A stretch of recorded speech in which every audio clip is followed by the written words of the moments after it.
Hello, welcome to the online field training contract basics for social work practicum. My name is Dr. Ann Riley, and I'll be taking you through this series of videos. There are 3 segments to complete this program. Each are 10 minutes. They're designed to be basic and include general information that applies to all cohort groups for students, field instructors, and preceptors.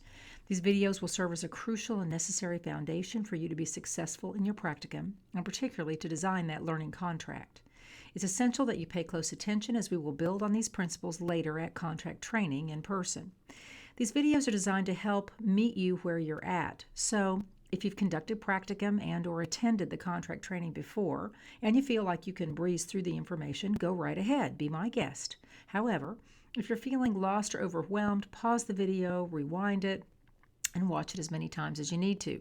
Remember, at the end of the video, there will be a quiz, so pay attention. All right, let's get started. We need to discuss competency-based education and this new paradigm from CSWE. The EPOS standards were implemented in 2008 and are currently in operation here at the School of Social Work. For any student who graduated prior to 2008, the curriculum approach was content-based. So for those of us who graduated way back when, we received social work content through the required courses, many of which are still taught today. However, social work now joins with other professional programs such as medicine, nursing, and education that emphasize the importance of competency in professional practice. In other words, a student needs to be able to demonstrate that they are acquiring and progressing in their development, that they have the knowledge, values, and skills necessary for effective interaction and social work practice with their clients. The 2008 EPOS standards have been new and improved already in 2015 and reflect a synthesis or an integration of the core competencies that are currently in place. The School of Social Work faculty have begun the process of examining the curricular and assessment revisions that will be necessary for the implementation of these new accreditation standards. So, an adaptation to the current contract will also be forthcoming. For now, let's go to the school's website. Please join me at socialwork.ou.edu for the University of Oklahoma and Henry Zarrow School of Social Work's website. On the left side of the page, click here on Field Education section, and then come on down to Norman Forms and Reference Materials. Scroll a bit to the training handouts that we will be using for this training. The first of these is CSWE. I invite you to look closely at what CSWE is and what they do for us in terms of accreditation and in terms of the EPOS standards. The 2008 standards presented 10 core competencies and 41 practice behaviors. It's important to understand what these are and how these help us to develop competency with our social work students.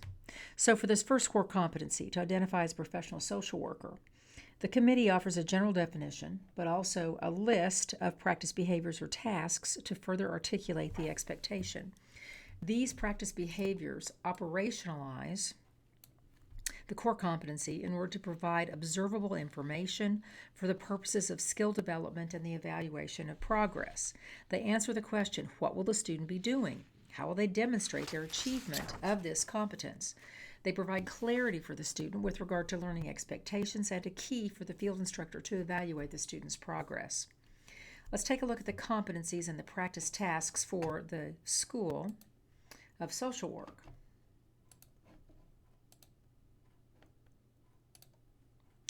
As with all accredited programs, we have CSWE's permission to modify the core 1041 to suit the context of the program, as long as the integrity of the core standards are maintained.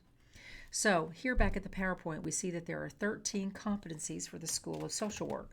This is because 3 were added: supervision, professional behavior, and professional communication. Yes.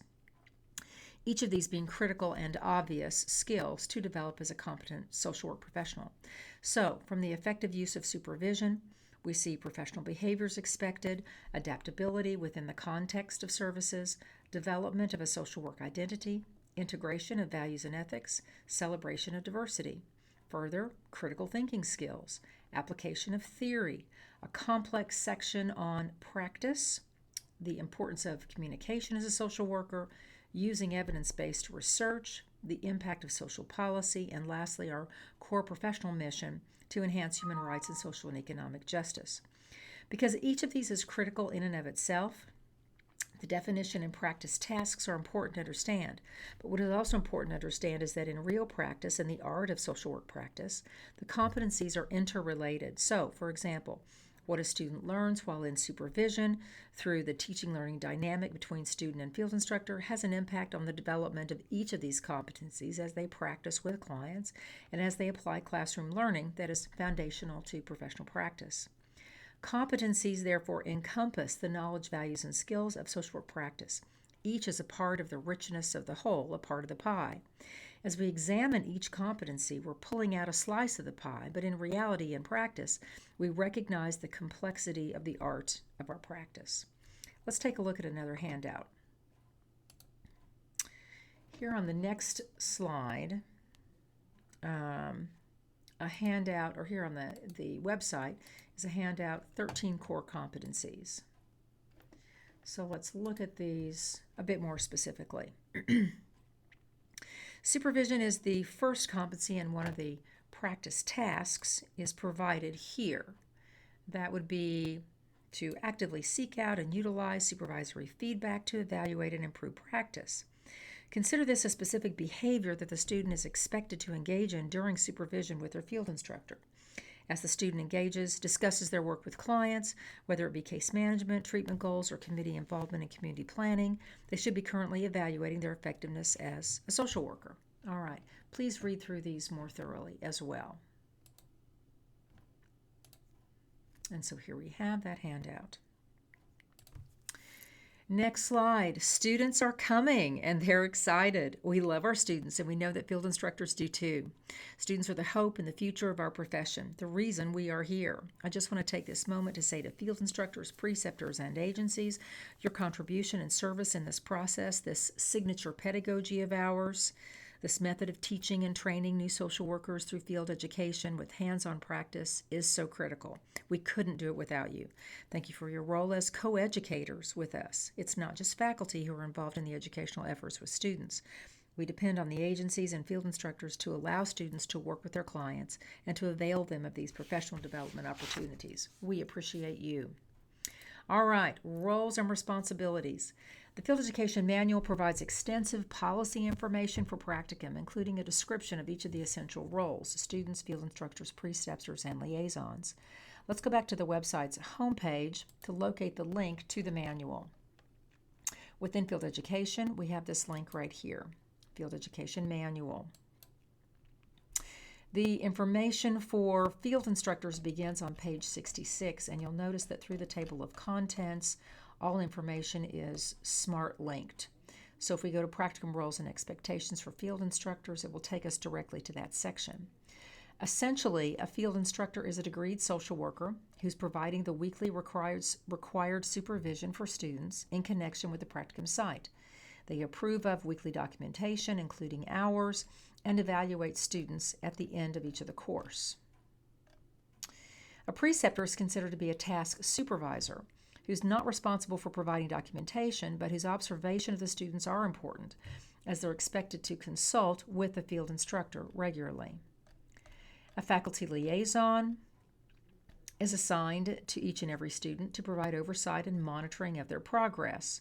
The liaison is critical to the resolution of concerns that either a student or a field instructor might have, and they're available for consultation on the contract development and evaluation as well.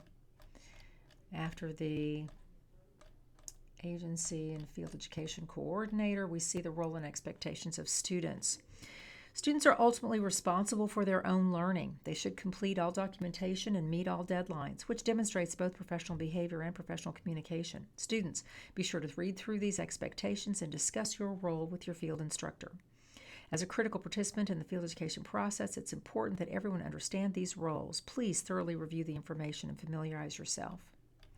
As we wrap up part 1 of 3, please jot down your questions related to this information. Jot down your questions related to this information. This was just a quick review of pertinent information. I leave the thorough review of details to you. However, I'll be happy to answer your questions at the upcoming training session that will be held at Zero Hall on the OU Norman campus. Next up, part 2. Thank you much.